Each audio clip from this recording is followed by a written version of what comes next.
2 दिनों से नोएडा में पूर्णतया शांति व्याप्त है। पुलिस के द्वारा सेक्टर स्कीम को लागू करते हुए प्रातःकाल से लगातार फ्लैग मार्च और पिकेट ड्यूटी कराई जा रही है। कल भी और आज भी नोएडा जनपद के समस्त औद्योगिक क्लस्टर्स की इकाइयां शांतिपूर्वक खुली और सभी श्रमिक जो हैं उन्होंने अलग अलग शिफ्टों में, कई जगहों पर 1 शिफ्ट, कई जगहों पर मैक्सिमम 2 शिफ्ट और कई जगहों पर 3 शिफ्टों में आके अपना काम करना प्रारंभ कर दिया है। उत्तर प्रदेश सरकार द्वारा हाई लेवल की कमेटी के रिकमेंडेशंस को स्वीकारते हुए सभी श्रमिक भाइयों के न्यूनतम वेतनमान में जो वृद्धि की गई थी उसको लेकर श्रमिकों में एक संतोष की भावना आ गई है।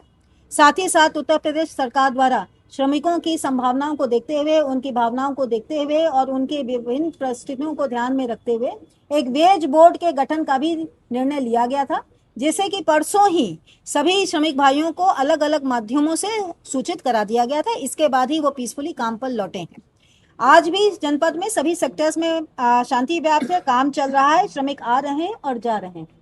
इसी क्रम में 13 तारीख को जब कुछ हिंसक 2 जगहों पर हिंसक भीड़ ने बवाल करना चाहा था और पुलिस ने उसे नियंत्रण किया था, उस दौरान जब सारा बवाल शांत हो गया था तो उसके बाद दोपहर में 2 सोशल मीडिया हैंडल्स के द्वारा एक फॉल्स नैरेटिव तैयार करते हुए गलत तथ्यों को अपने हैंडल से ट्वीट किया गया था और उसके बाद उसको वायरल कराया गया था।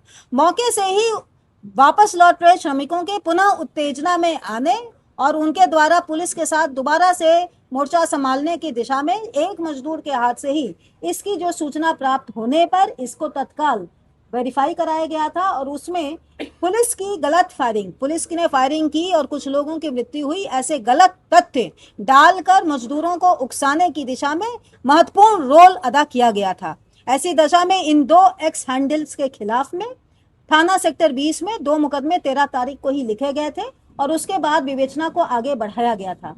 ट्विटर से आज प्राप्त डेटा के अनुसार जो उन्होंने अपने टेक्निकल डिटेल्स हमें उपलब्ध कराए हैं और उसकी एनालिसिस के उपरांत ये फैक्ट सामने आया है कि ये दोनों ही ट्विटर हैंडल्स @ProudIndianNavi एंड एक आपका है जिसकी सूचना आपको अलग से दे दी जाएगी जो उस FIR का हिस्सा है। ये दोनों ही हैंडल लगातार पाकिस्तान से ऑपरेट होना पाए गए हैं। इनमें लगातार जो नेट की कनेक्टिविटी और IP एड्रेसेस हैं वो पाकिस्तान के हैं और इनके द्वारा समय समय पर VPN का भी दुरुपयोग किया जाना पाया गया है। विवेचना आगे प्रचलित है, यदि आगे कोई तथ्य आते हैं तो आपको अवगत कराया जाएगा। आप सभी के माध्यम से मेरे पुनः गौतम बुद्ध नगर जनपद के सभी श्रमिक भाइयों से और जन सामान्य से निवेदन है कि किसी के भी उकसावे में, किसी के द्वारा अफवाह फैलाए जाने पर ध्यान न दें, तत्काल हमारे संज्ञान में लाएं।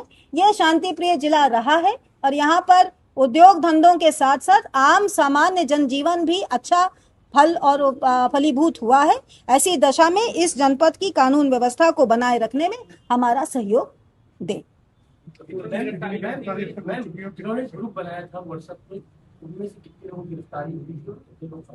साजिशकर्ताओं में जो 3 मेन अभियुक्त अभी तक गिरफ्तार किए गए हैं उनके द्वारा इस एजिटेशन के जस्ट पहले कुछ व्हाट्सएप ग्रुपों को QR कोड स्कैन करके बनवाया गया था और उसके वो एडमिन थे और इन ग्रुपों के माध्यम से लगातार वायलेंस करने, सड़कों पर आने, आगजनी करने, फैक्ट्रियों में तोड़फोड़ करने के लिए श्रमिकों को उकसाया जाता रहा। ऐसी दशा में अभी इस इन्वेस्टिगेशन को आगे बढ़ाया जा रहा है। विवेचना के क्रम में कुछ और तथ्य सामने आएंगे। कितने लोग गिरफ्तार हैं?